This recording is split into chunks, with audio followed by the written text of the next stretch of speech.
Veuillez vous asseoir, s'il vous plaît. Veuillez vous asseoir. N'oublions pas une chose, nous sommes en jeûne et prière. Amen. C'est le premier dimanche du mois. Et comme d'habitude, chaque premier dimanche du mois, nous sommes en jeûne et prière. Amen. Amen. Nous voulons saluer ce matin l'arrivée d'un homme de Dieu. Alléluia. Il nous a surpris, il m'a surpris. C'est tout à l'heure que je l'ai vu dans le peuple. Alléluia. Je l'ai connu en 2009. Il faut dire que c'était mon épouse qui le connaissait et un jour elle l'a invité à la clôture d'un séminaire que j'avais organisé à Bethel, 2009. Et ce jour-là, j'ai prêché sur comment garder le feu de Dieu dans sa vie. C'est ça, non? Comment garder le feu de Dieu. En m'inspirant de l'histoire de Samson. Et après le message, l'homme de Dieu est venu KO. Alléluia. Et depuis ce jour, nous avons gardé de très bonnes relations. Amen. Il dirige des églises au niveau de Lakota. Alléluia. Et au niveau de Lakota, il est prophète. Amen. Il est juste à côté de votre village, Didier. Juste à côté de votre village. Et il détient aussi notre assemblée à Lakota. Frères et sœurs, regardez ce qu'il fait. Les dimanches, il suit nos cultes en direct. Alléluia. Et puis ce qu'on prêche ici, il s'en va prêcher ailleurs. Il s'en va prêcher dans son église. Acclamons le Seigneur pour le prophète Jérémie. Sois béni, mon fils. Amen. Il est marié et il est père d'un enfant, n'est-ce pas? Ok. Que Dieu vous bénisse. Amen. Ça va? Marc, le chapitre 7, du verset 31 à 35.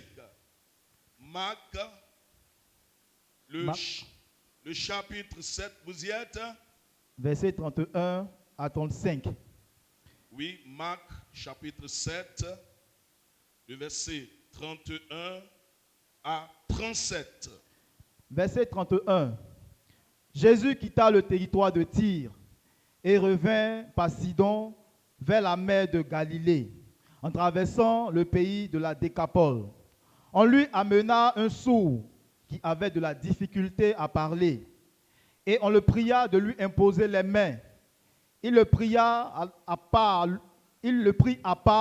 loin de la foule, lui mit les doigts dans les oreilles et lui toucha la langue avec sa propre salive. Puis, levant les yeux au ciel, il soupira et dit, « Ephata », c'est-à-dire « ouvre-toi ». Aussitôt, ses oreilles s'ouvrirent, sa langue se délia et il parla très bien. Amen. Amen. Je reprends la lecture. Jésus quitta le territoire de Tyr et revint par Sidon vers la mer de Galilée. En traversant le pays de la Décapole, on lui amena un sourd et on le pria de lui imposer les mains. Il le prit à part, loin de la foule, lui mit les doigts dans les oreilles et lui toucha la langue avec sa propre salive. Puis, levant les yeux au ciel, il soupira et dit, Ephata, c'est-à-dire, ouvre-toi. Aussitôt ses oreilles s'ouvrirent, sa langue se délia et il parla très bien. Amen. Alléluia. Ce matin, je voudrais nous entretenir autour de ce thème, Ephata, les 5 bénédictions du ciel ouvert. Que tout le monde dise Ephata. Ephata. Les 5 bénédictions du ciel ouvert. Amen. Après avoir conquis le territoire de Tyr, Jésus passe vers Sidon. Je précise que Tyr et Sidon sont 2 villes voisines. Amen. Qui appartenaient à la Décapole. Et là, Jésus, on lui amène une personne. 1, qui est sourde. 2, qui est muette parce qu'elle n'arrivait pas à parler. Amen. Et regardez ce que les gens lui disent. Seigneur, il faut lui imposer les mains. Habituellement, Jésus imposait les mains aux gens. Dis Amen. Alléluia. Mais il n'était pas seulement limité au mode d'imposition des mains. Souvent, pour que Jésus puisse guérir certaines personnes, il fallait qu'il déclare une parole. Et automatiquement, de loin, la personne était guérie. Gloire à Dieu. Souvent, pour que certaines personnes reçoivent leur guérison, il suffisait seulement de toucher le bord de ses vêtements. Alléluia. Et souvent, pour que les gens soient guéris ou purifiés, Jésus leur donnait une recommandation. Allez-y vous montrer aux sacrificateurs. Et chemin faisant, ces personnes étaient guéries. Dans Marc, la Bible déclare qu'un homme était venu voir Jésus. Il avait la main sèche, qui est un peu comme le symbole de la pauvreté. Et il demandait au Seigneur de le guérir, de le visiter. Regardez le mode opératoire de Jésus. Jésus lui dit, ne lui impose pas les mains. Il dit, étends ta main. Alléluia. Il étend sa main et cet homme reçoit sa délivrance. Et ce jour-là, on amène au Seigneur Jésus-Christ cet homme, sourd-muet, je rappelle cela. Et on lui demande d'imposer les mains à cet homme. Jésus qui est spirituel, Jésus qui ne fonctionne pas selon le modèle des hommes, prend cet homme, il le fait sortir de la foule. Dans une autre version, on dit qu'il l'a fait sortir du village. Et qu'est-ce qu'il fait? Il met ses oreilles, ses doigts dans ses oreilles. Il met un autre doigt, frères et sœurs, dans ses yeux. Alléluia. Et il regarde au ciel. Et il dit au ciel, ciel, ouvre-toi. Et cet homme est guéri, délivré, restauré. Est-ce qu'on peut acclamer Jésus, s'il vous plaît? Amen. Une seule parole, Ephata. Une parole a été adressée au ciel. Ciel, Ephata. Ciel, ouvre-toi sur la vie de cet homme. Ciel fermé, ouvre-toi pour que cet homme puisse entendre et parler. Et le ciel obéit automatiquement. Amen. Le ciel ouvert, c'est la manifestation du règne de Dieu sur la terre. Amen. Mes amis, il est temps que Dieu se manifeste sur la terre. Dis Amen. Le ciel ouvert, c'est la transposition de la volonté de Dieu parmi les hommes. La volonté de Dieu pour toi, c'est que tu vives au-delà de ce que tu penses et imagines. Dis Amen. La volonté de Dieu pour toi, c'est que tu puisses jouir du bonheur dans cette vie. Amen. Le ciel ouvert, troisièmement, c'est l'extension de l'atmosphère du ciel sur la terre. Frère, au ciel, il n'y a pas de souffrance. Au ciel, il n'y a pas de pénurie. Au ciel, il n'y a pas de guerre. Au ciel, il n'y a pas de famine. Alléluia. Et quand Dieu voit une personne en détresse, dans la souffrance, frère, malade, Dieu transpose ce qu'il y a au ciel dans la vie de la personne. Donc, le ciel ouvert, c'est l'extension de l'atmosphère du ciel sur la terre. Lève la main et dis, oh Seigneur, ce matin, pendant ce moment de prière et de jeûne, s'il te plaît, transpose l'atmosphère du ciel dans ma vie. Amen. Et donc, Jésus a guéri un sourd-muet en lui disant Ephata, qui veut dire ouvre-toi. Amen. Pourquoi est-ce que Jésus a-t-il procédé ainsi? Premièrement, il a procédé ainsi pour que le problème de cet homme, il a procédé ainsi Parce que le problème de cet homme était lié au ciel. Dis Amen. Coupez s'il vous plaît, pour 2 minutes.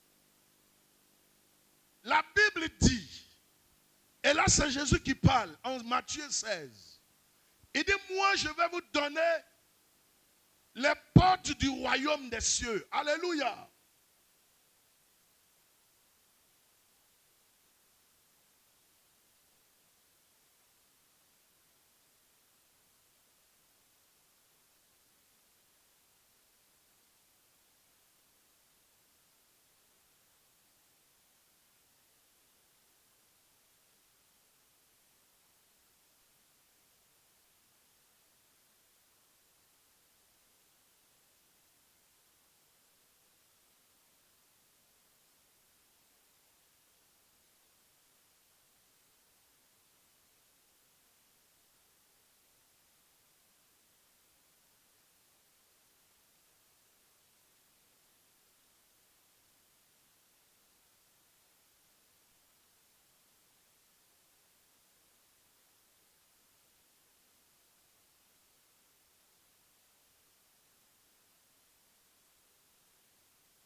aujourd'hui des hommes dans la nature et même dans nos communautés dont le ciel est fermé sur la tête.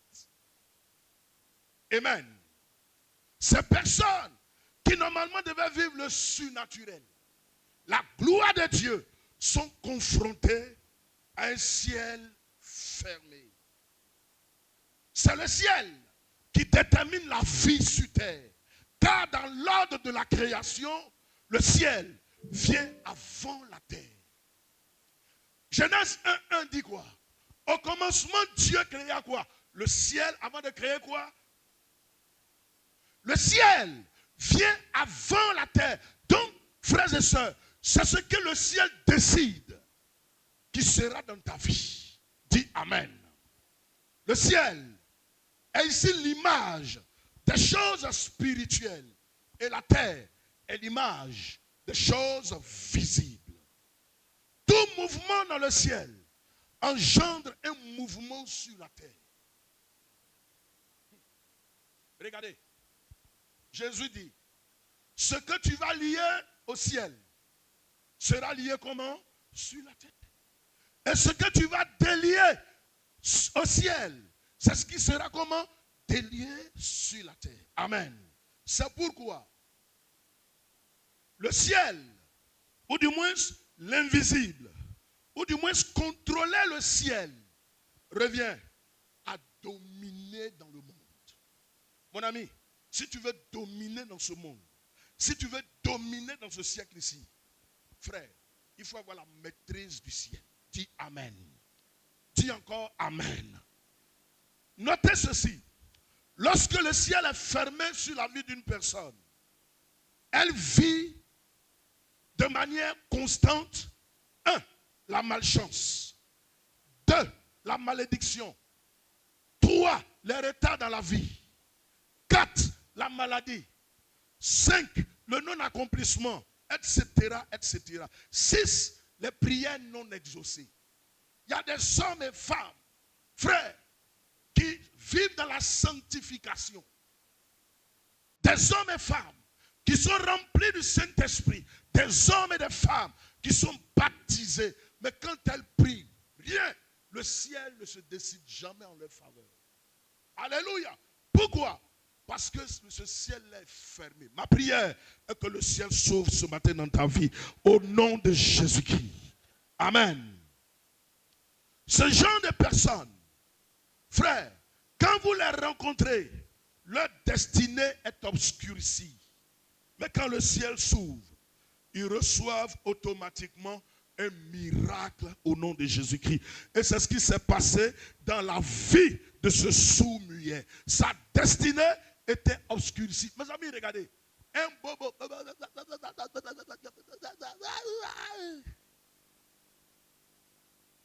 Bobo. Et Jésus prie pour lui. La Bible dit, il a commencé à voir, à parler et à entendre. Amen.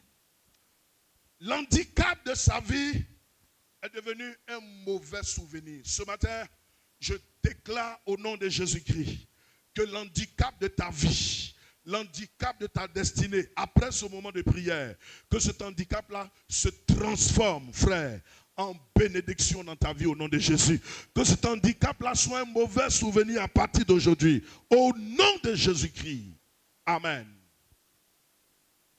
Donc, lorsque le ciel s'ouvre sur vous, votre étoile brille et devient visible.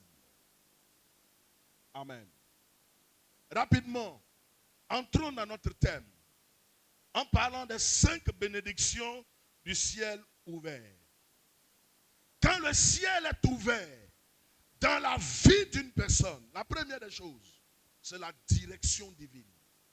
Ézéchiel 1, le verset 1er. La direction divine. Verset 1. Ézéchiel 1, verset 1. La 30e année. La 30e année. Le 5e jour du 4e mois. Le 5e jour du 4e mois. Comme j'étais parmi les captifs du fleuve du Kéda, oui, du Kéba, les cieux s'ouvrirent. Les cieux s'ouvrirent. Et juste des visions divines. Amen. Amen. C'est Ézéchiel qui parle, prophète de l'Éternel. Il dit, la 30e année de sa vie, il était juste au pied du fleuve Kébar. Et là, certainement qu'il était en train de prier. Avant ce moment, frère, c'était aussi un homme de prière. Mais ce jour-là, il y a eu quelque chose d'extraordinaire qui s'est présenté dans sa vie. Il dit, le ciel s'est ouvert. Et Dieu a fait entendre sa voix au travers des visions qu'il lui a données. Amen. Quand Dieu te donne une direction, te donne une vision, après tant d'années d'échecs, les retards, frères et sœurs, sont souvent dus à la mauvaise orientation. Mais le ciel ouvert vous fait marcher dans la volonté de Dieu. Amen. Que ce matin, Dieu t'ouvre les yeux. Dis Amen. Que ce matin, Dieu t'oriente dans la bonne direction. Que ce matin, le Seigneur lui-même t'accorde des visions, te parle d'une manière spéciale. Amen. Donc le premier signe qui démontre que le ciel est ouvert dans la vie d'une personne, c'est que cette personne reçoit une direction divine. Lève la main, Seigneur, ce matin, j'ai besoin que tu m'orientes. J'ai besoin d'être guidé. J'ai besoin, Seigneur, de toi. Que tu m'ouvres les yeux au travers des songes, des visions, des révélations. Merci, Seigneur. Amen. Alléluia. Le deuxième signe qui marque le ciel ouvert dans la vie d'une personne, Exode 33, le verset 18, c'est l'accès à l'atmosphère du ciel. Disons, l'accès à la gloire de Dieu. Vous savez, quand la gloire de Dieu est sur une personne, elle change son aspect. Quand la gloire de Dieu est sur une personne, elle change son visage. Et elle change même son image. Amen. Regardez Joseph, qui a quitté la prison au moment où il était en prison. Les gens le voyaient comme un prisonnier. Mais quand il arrivait chez Pharaon et que la gloire de Dieu tombait sur sa vie, son statut a changé. Ce matin, que la célibataire se transforme en femme mariée. Ce matin, que le malade en ce lieu reparte avec la guérison. Ce matin, que le pauvre s'enrichisse au nom de Jésus-Christ. Ce matin, que le faible devienne fort. Si tu es d'accord, dis Amen. Quand l'atmosphère du ciel aussi change, elle vous donne un poids et vous stabilise. Amen. La Bible dit dans le psaume 118 que la pierre qu'ont rejetée les bâtisseurs est devenue comment? La principale de l'angle. Pourquoi? Il dit c'est parce que c'est de l'Éternel que cela est venu. Il donne une deuxième raison. Il dit c'est pourquoi c'est un prodige à nos yeux. Pierre rejetée dans ta famille. Laisse Dieu te visiter afin que tu deviennes la principale de l'angle. Dis Amen. Peut-être que dans ta famille, on tenait à l'époque des réunions sans te consulter. Mais le temps est arrivé où en tant que pierre principale, sans toi, il n'y aura pas de décision. Sans toi, il n'y aura même pas de réunion. Sans toi, frères et sœurs, il n'y aura pas de rassemblement. Oui, la pierre qu'ont rejeté les bâtisseurs est devenue la principale de l'angle. Et c'était un message prophétique que David avait donné. Et ce message prophétique était un message messianique, parlant de Jésus-Christ, qui est la pierre que Dieu a donnée à l'humanité. Mais les hommes ont voulu construire leur mur, construire leur destinée, en rejetant la pierre principale qui est Jésus. Mais quand ils l'ont rejeté, à un moment donné, ils se sont rendus compte que le caillou qu'on a jeté, ce caillou-là est très important parce que sans lui, ce mur ne pourra pas être droit. Alléluia. Et je suis venu dire à quelqu'un qui a rejeté Jésus-Christ, il est temps pour toi d'aller vers lui afin que les temps de gloire, les temps de rafraîchissement, les temps de succès te visitent au nom de Jésus-Christ. Jésus est la pierre angulaire dont le monde a besoin pour être stable. Ce n'est pas la politique dont le monde a besoin. Le monde n'a pas besoin de philosophes. Un pays peut être en crise. Mais si Jésus intervient, alléluia, la stabilité économique peut arriver. Acclamons Jésus-Christ, le roi de tous les rois, le Seigneur de tous les seigneurs. Amen. Troisième bénédiction du ciel ouvert dans la vie d'une personne, c'est l'ouverture des portes terrestres. Que tout le monde dise l'ouverture des portes terrestres. Les portes terrestres sont fermées dans ta vie parce que le ciel est fermé. Amen. Les sorciers ont envahi ta vie. Les mystiques ont envahi ta vie. Regarde, tu n'arrives pas à te marier à cause des maris de nuit. Quand les maris de nuit entrent dans la vie d'une personne, c'est que le ciel est fermé. Tu entreprends, mais rien ne va. Alors que Dieu dit, je veux que tu prospères et sois en bonne santé, comme prospère l'état de ton âme. Amen. Donc, les portes doivent s'ouvrir dans ta vie. Et je précise une chose. Vous savez, il y a plusieurs portes dans la vie. Alléluia. Mais les portes de Jésus sont des portes automatiques. Alléluia.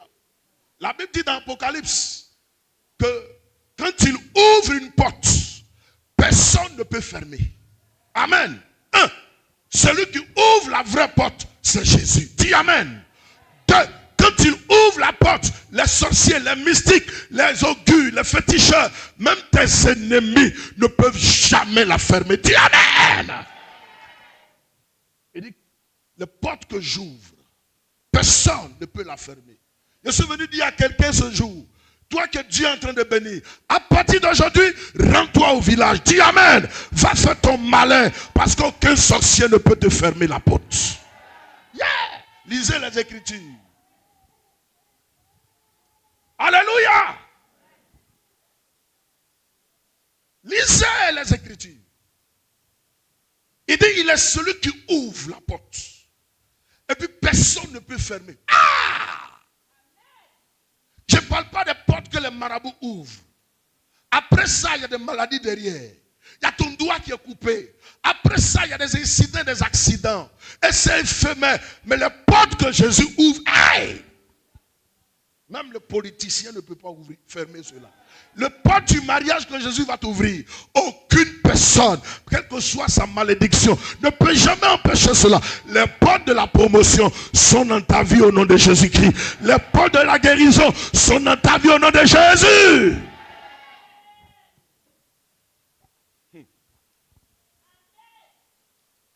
La quatrième chose, que les ouvertures des portes apportent dans la vie d'une personne, c'est l'effondrement des mauvais fondements. Quand tout le monde dit l'effondrement des mauvais fondements. Job 38, 25. Yes. Job 38, verset 25. Yes. Qui a ouvert un passage à la pluie et tracé la route de l'éclair et du tonnerre. Quand tout le monde dit Dieu est celui-là même qui ouvre un passage à la pluie et qui trace de l'éclair et du tonnerre. Ça va? Regardez. Avant que la pluie ne vienne, gloire à Dieu, Dieu vient avertir les éclairs. Dieu vient avertir le tonnerre. Vous l'avez dit, hey, je suis sur le point de faire quelque chose d'extraordinaire dans la vie d'une personne. Et cette chose s'appelle la pluie. Mais comme vous, éclair, vous, tonnerre, vous empêchez la pluie de descendre, à partir d'aujourd'hui, dégagez. Et quand tu es là, tu attends boutou, boutou, boutou. Boutou, boutou, boutou, boutou, boutou. Alléluia. Quand le tonnerre commence à trembler, quand les éclairs commencent à briller, cela est le signe annonciateur qu'il y a une pluie qui est en train de s'annoncer dans ta vie. Je déclare la pluie dans ta vie. Je déclare une saison nouvelle dans ta vie. Mais avant, que lève la main et dis, à partir d'aujourd'hui, que tous les tonnerres, tous les éclairs qui bloquaient la grâce de Dieu, la pluie de Dieu, de tomber dans ma vie, ce matin, disparaissez, libérez ma vie, au nom de Jésus. Encore dit, je déclare l'effondrement des tempêtes dans ma vie. Ça va? Ça va? C'est pourquoi quand souvent une personne avant d'être bénie, vous savez ce qui se passe? Les petits sorciers là meurent d'abord dans sa famille. C'est pas ça? Les petits mystiques là, ils meurent. Ben, Dieu ouvre les... C'est-à-dire, c'est une manière pour le Seigneur d'ouvrir les portes. Alléluia. Je déclare la fin de toute misère. La fin de tout sorcier. La fin de tout mystique. Si dans le lieu où tu pries, il y a un autel, je maudis cet autel. S'il y a un sorcier dans cette église, tu es affaibli au nom de Jésus-Christ. Dis Amen. Yeah. Quand tout le monde dit yeah, le ciel est en train de s'ouvrir ce matin dans ma vie. Et je peux déclarer que les échecs sont terminés et s'en vont. Amen. Donc, c'est le fondement de tous les mauvais fondements. Fondement des familles. Fondement mystique. Tous les différents, tous les kessia. Alléluia. Terminé. Porte, élevez vos linteaux. Élevez-vous, porte éternelle, afin que Jésus-Christ fasse son entrée. Ce matin, Dieu fait son entrée dans ta vie. Il fait son entrée dans tes finances. Il fait son entrée pour ton mariage. Il fait son entrée pour ton succès. Il fait son entrée afin que tu sois prospère. Dis Amen.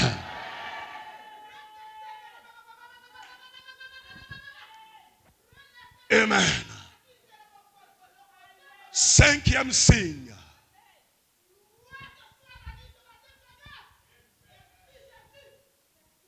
Cinquième signe de la bénédiction du ciel ouvert dans la vie d'une personne.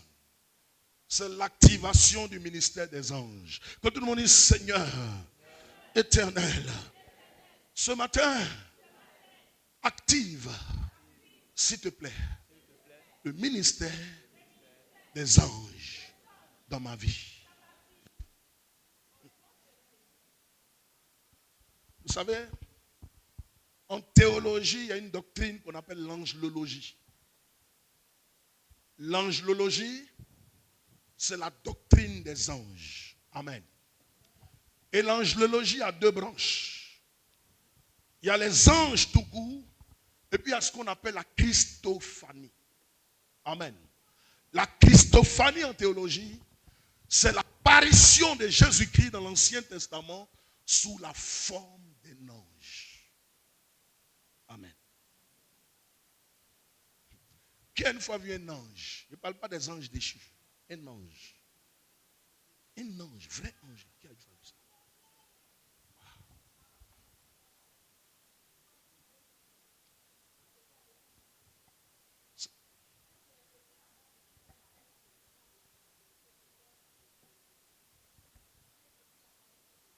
Ça, c'est une autre apparition. Dieu peut apparaître dans la vie d'une personne sous une autre forme. Amen. Sous une autre forme. Ça va?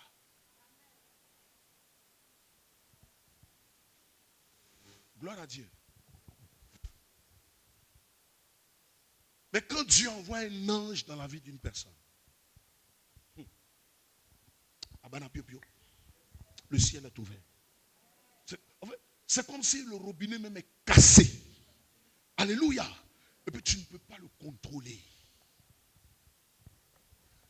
Regardez, le Nouveau Testament commence avec trois apparitions d'anges à Marie et à Élisabeth. Élisabeth et puis Anne. Amen. D'abord Anne, qui a vécu dans le temple. Anne et Simeon, qui ont vécu dans le temple jusqu'à un âge avancé. Simeon était en prière. Et un jour, un ange lui dit, toi, tu ne vas pas mourir tant que Jésus n'est pas. Et puis quand tu vas mourir, c'est à toi on va confier, puis tu vas prier pour lui. Regardez, c'est la première fois où dans la Bible, un homme lui-même, il implore Dieu pour mourir. Et un jour, il est au temple. Et on lui présente un enfant. En même temps, son esprit a tressailli. Dieu lui dit, c'est celui dont je te parlais. Et il prie pour l'enfant. Et regardez ce qu'il dit. Cet homme est le salut préparé par Dieu. La lumière pour éclairer les nations. Il prie pour lui. Et après, il dit au Seigneur, Seigneur, maintenant, s'il te plaît, est-ce que tu peux m'enlever quand même? Et trop vieilli sur la terre. Tous les foutous, les riz couchés, j'ai tout vu, Seigneur. Il faut sciencer un peu. Même si tu peux m'enlever même aujourd'hui, il faut m'enlever. Ici, là, qui peut adresser cette prière à Dieu? Et ici, là. Et ici, là, qui peut? Est-ce que tu peux? Avec ton joli bébé, là. Alléluia. Ça, c'est la première apparition d'un ange. Dans la deuxième apparition de l'ange, il s'agissait ici de Zacharie, le mari d'Élisabeth, qui était en train de prier dans le temple. Et contre toute attente, dans le lieu saint, il voit un ange qui lui dit, Zacharie, tes prières ont été exaucées. Quelle prière? Il dit, la vieille mémé là, elle va avoir un enfant. Il faut quitter là. Tu es qui? Il dit, comme tu ne crois pas, tu vas devenir bobo.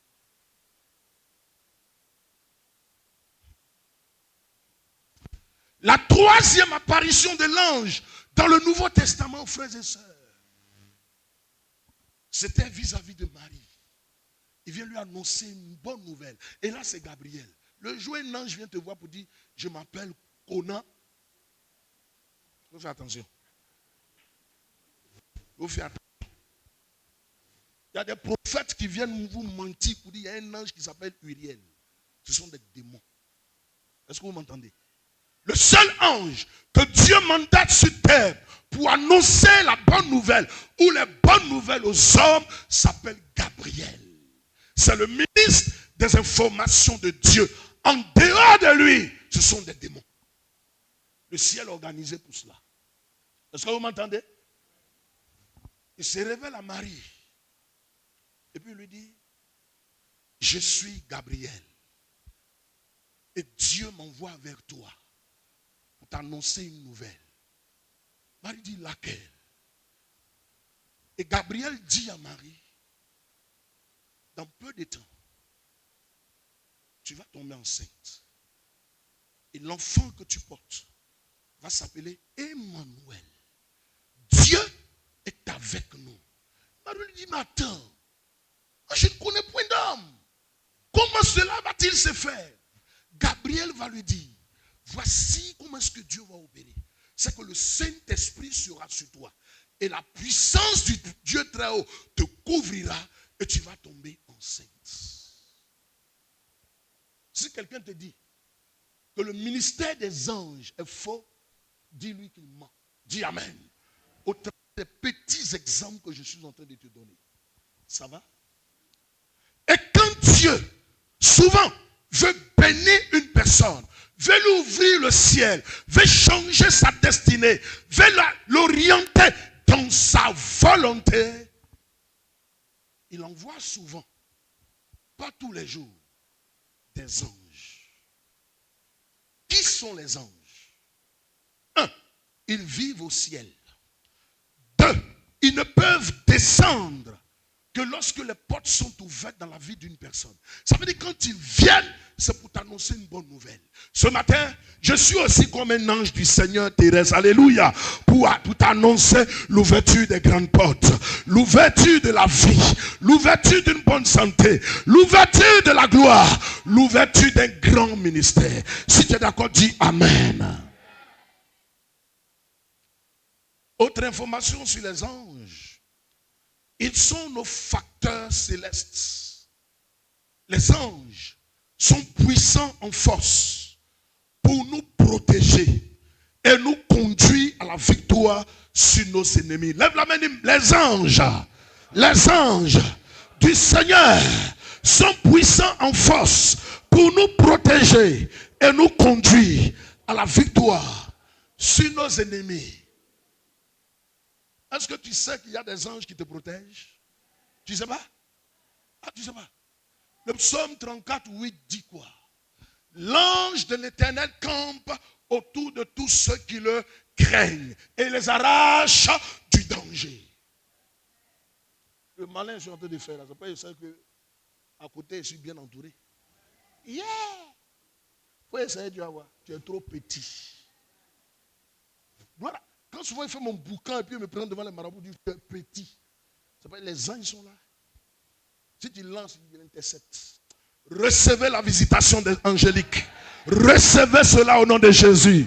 Et c'est possible avec Dieu. Les anges sont nos compagnons dans le ministère et la vie avec Jésus-Christ. Ça va? Les anges ne connaissent pas la notion de distance. Ce sont des êtres qui se déplacent à la vitesse lumière. Avec un ange, ne dis pas non, hey, avec l'accident qui est en train d'arriver là, à quel moment est-ce que les anges là vont venir? Laisse ça. Laisse ça. Même s'il est au Kremlin actuellement, en moins d'une tierce, il est à côté de toi. La distance là, ils ne font rien avec ça. Ils ne font rien avec le temps. Alléluia! Regardez lorsque Paul et Silas étaient jetés en prison. Le lendemain, on devait les tuer. La nuit, la Bible dit 1, ils ont commencé à chanter des louanges. 2, des louanges de Dieu. Quand on chante les louanges là, ne chantez pas n'importe quelle louange. Est-ce que vous m'entendez? Les gens qui ne m'aiment pas, tant pis pour... Ne chantez jamais ça ici. Est-ce que vous m'entendez? Chantez ici des louanges qui glorifient Jésus-Christ. Des louanges qui élèvent l'Éternel. Alléluia! Papa Doudou, laissez ça. C'est un humain. Ça va? Chantez les louanges. Et les louanges à Dieu. Quand Paul et Silas chantaient les louanges à Dieu, la Bible dit qu'un ange du Seigneur est venu, un seul ange, et a brisé les fondements de la prison. Tout s'est écroulé. Et puis ils sont passés. Quand ils sont passés, c'est l'ange même qui leur disait, passez ici, passez là, passez là, passez là, passez là et passez là. Après, quand ils sont retournés, il a disparu. Ma prière est que tu puisses vivre le ministère des anges au nom de Jésus. J'ai vécu cela en l'an 2000. Quand je cherchais ma première maison à Derrière-Rail. En l'an 2000, j'habitais à Djamé et j'avais décidé de venir à Bobo. Parce que le boulot, je voulais rester à Bobo pour le boulot. Et comme je n'avais pas grand moyen, j'arrive à Derrière-Rail, je cherchais une maison. Et puis je vois des enfants qui étaient en train de jouer. Et puis j'ai commencé à marcher. Après, je vois un enfant qui vient me voir et dit, tonton, tu cherches une maison? J'ai dit oui. Dieu. Croyez en Dieu. Dites Amen. Il dit, tonton, ici, là, il y a une maison. On est entré. Puis, il dit, tu vois, ici, c'est une maison. Je tourne, il a disparu. C'est la vérité que j'ai été dit. Aïe, où est le petit là? Aïe. Donne-moi 2 secondes. Il dit, tonton ici, là, il y a la maison. Hein. Bien, merci beaucoup.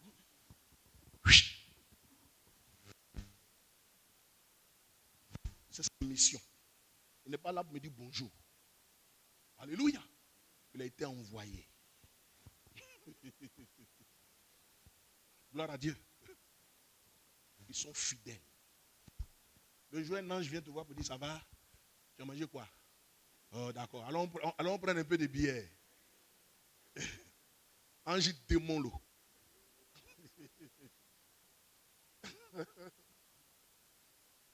Gloire à Dieu.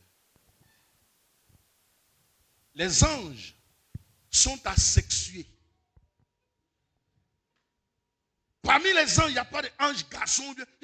Les anges que j'ai vus là, c'est un garçon. Mais attention, oui, bien, il y en a qui disent, moi c'est un ange qui est venu coucher avec moi. C'est un démon, c'est un mari de nuit qui est là. Ils sont asexués.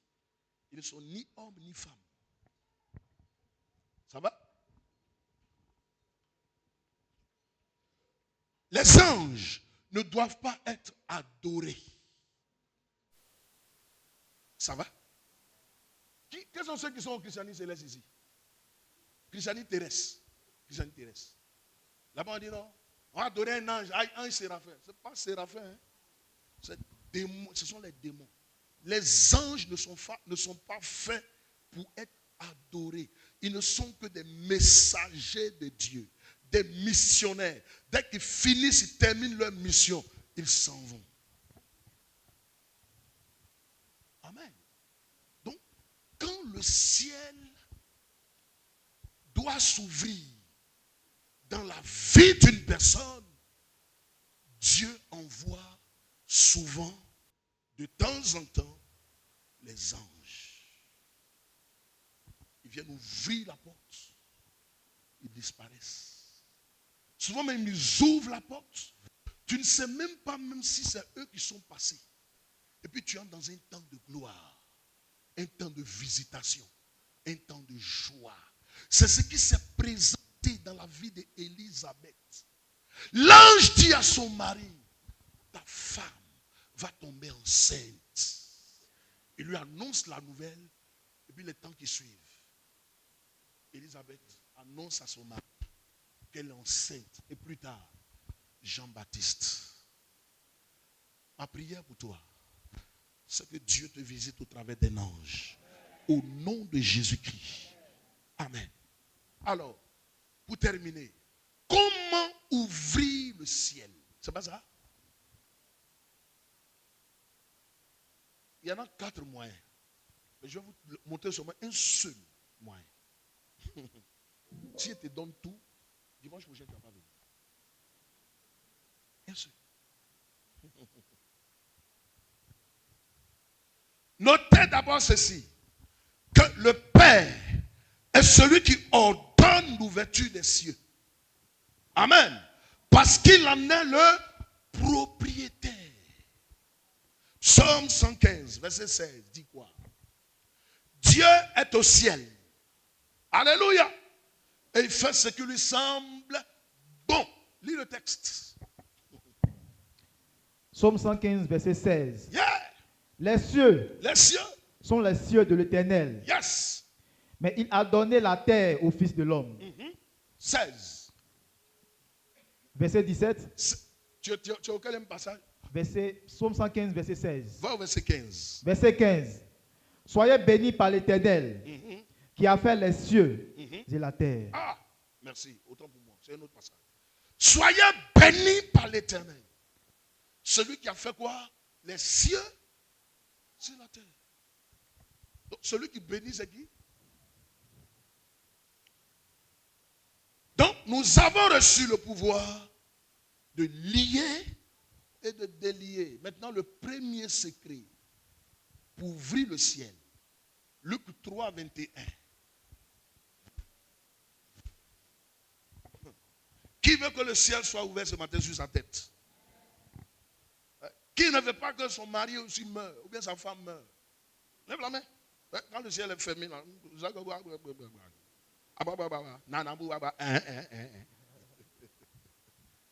Alléluia. Il y en a qui sont à l'église. Elles jeûnent, elles prient. Mais monsieur, un matin, elle prend une deuxième personne. C'est dans l'église de Jésus-Christ. C'est pas ça? Jusqu'à 4. Ma propre. Je lui ai parlé de Jésus jusqu'à fatigué. Le premier, elle est venue à la maison, elle a mangé, il lui a donné de l'argent. Je lui ai parlé de Jésus.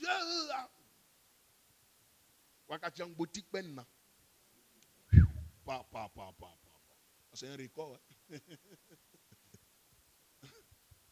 Recevez l'ouverture du ciel ce matin au nom de Jésus.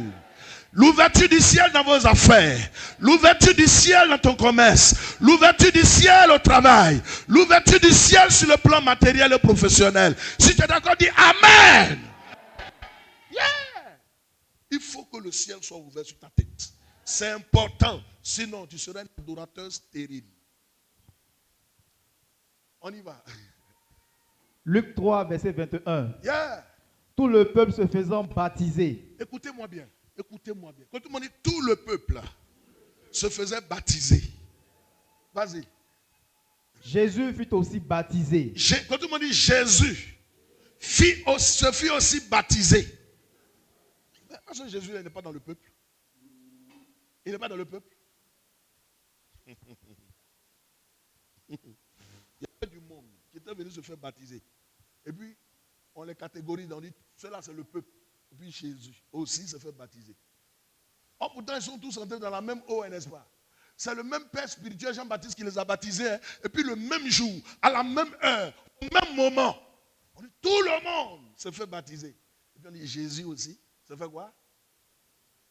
Tout le monde se fait baptiser, c'est pas ça? Et Charlotte aussi se fait comment? Est-ce que vous comprenez mon message? Tout le monde se fait baptiser. Et Madame Kofi aussi se fait comment? C'est prophétique et ce que j'en ai dit. Tout le monde se fait baptiser. Et Sylvain aussi se fait comment? Maintenant, vas-y. Ils vont nous donner maintenant la raison pour laquelle il a été mis à part. Vas-y.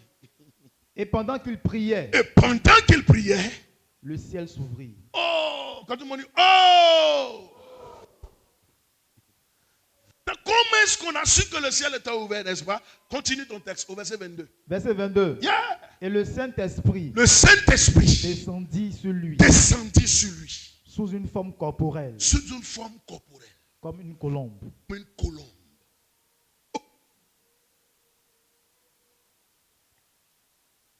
Ils se sont fait baptiser.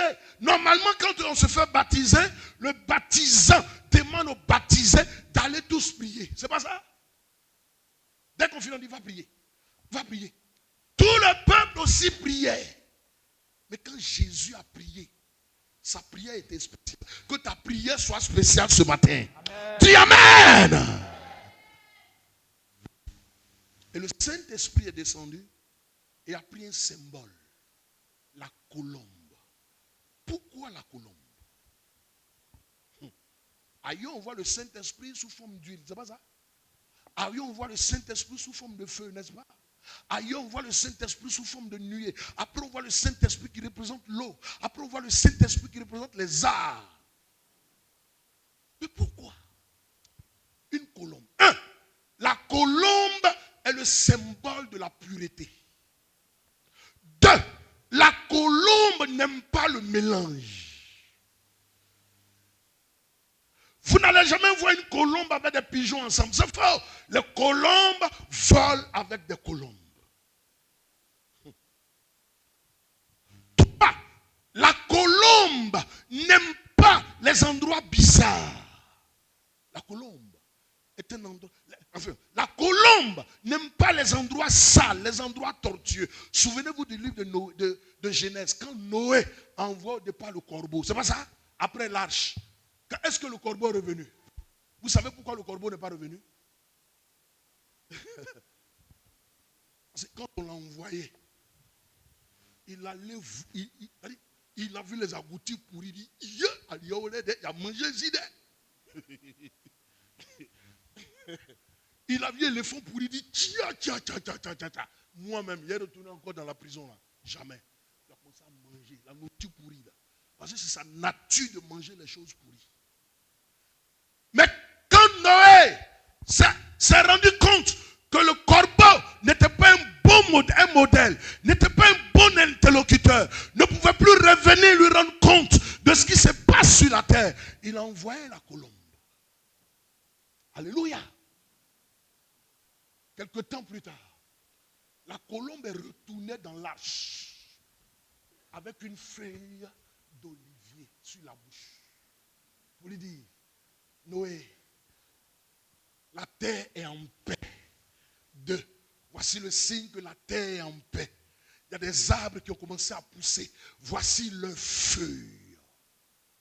Chrétien, sois une colombe et non pas un corbeau.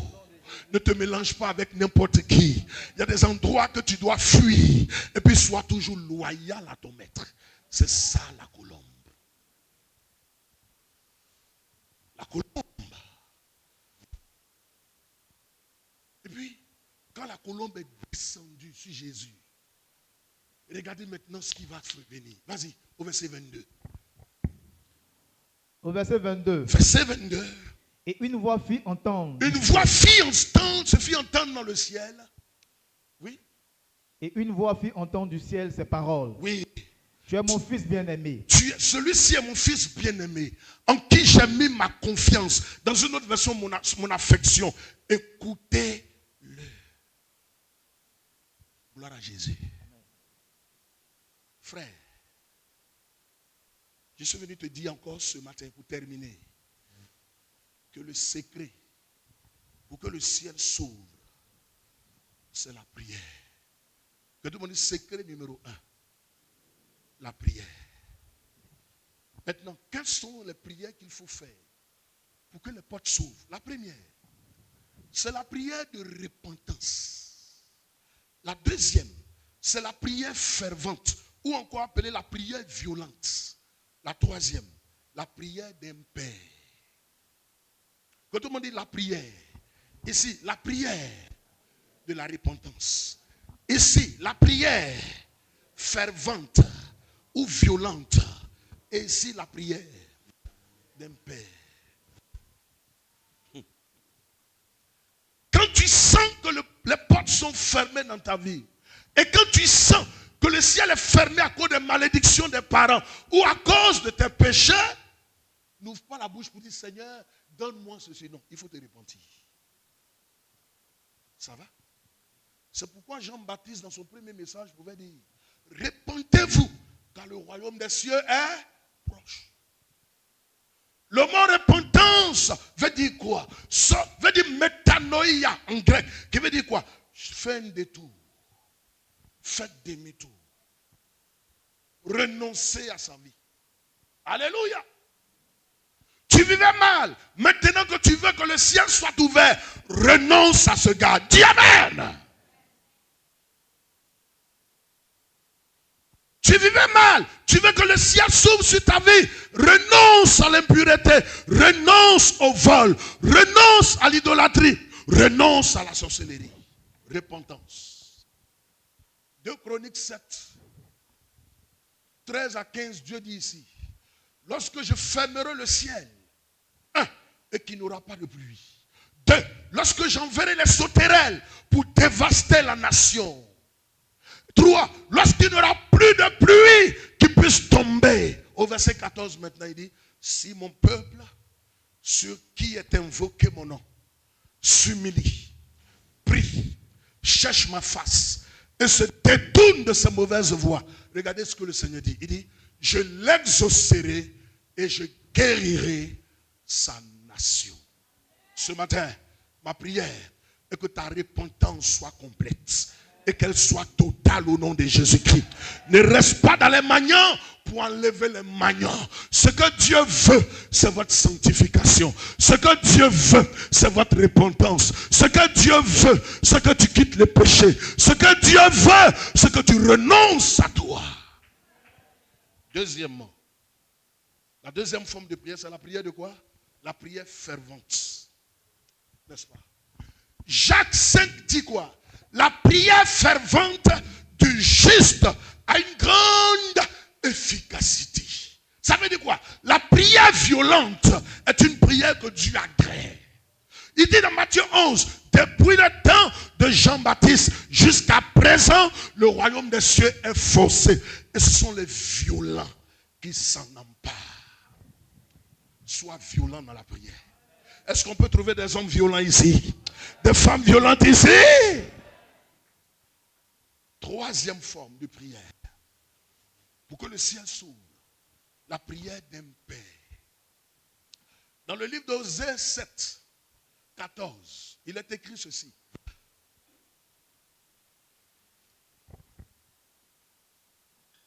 Par un prophète, Israël est sorti d'Égypte.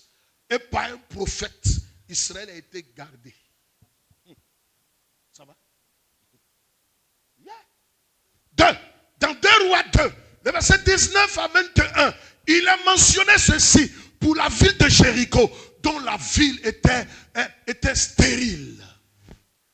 Pendant près de 400 ans, les eaux étaient mauvaises à Jéricho. C'était la première fois qu'on pouvait voir un fleuve stérile, un fleuve salé. Et quand les habitants de Jéricho ont vu passer l'homme de Dieu, Élisée, ils l'ont intercepté. Élisée, Élisée, s'il te plaît, bienvenue ici à Jéricho. Il dit, regarde, le séjour de la ville est bon, mais les eaux sont mauvaises. Fais quelque chose. Élisée dit, donnez-moi un plat neuf. On lui a envoyé le plat neuf, un pain. Il y a mis le sel. Il allait au bord du Jourdain. Et cette eau maudite, il a versé le sel en déclarant des paroles. Il dit, ainsi parle l'Éternel. À partir d'aujourd'hui, qu'il n'en proviendra plus en ce lieu, mort et stérilité. Et la Bible dit, depuis ce jour, la mort et la stérilité ont disparu de Jéricho. Ont disparu de Jéricho après la prière d'un père.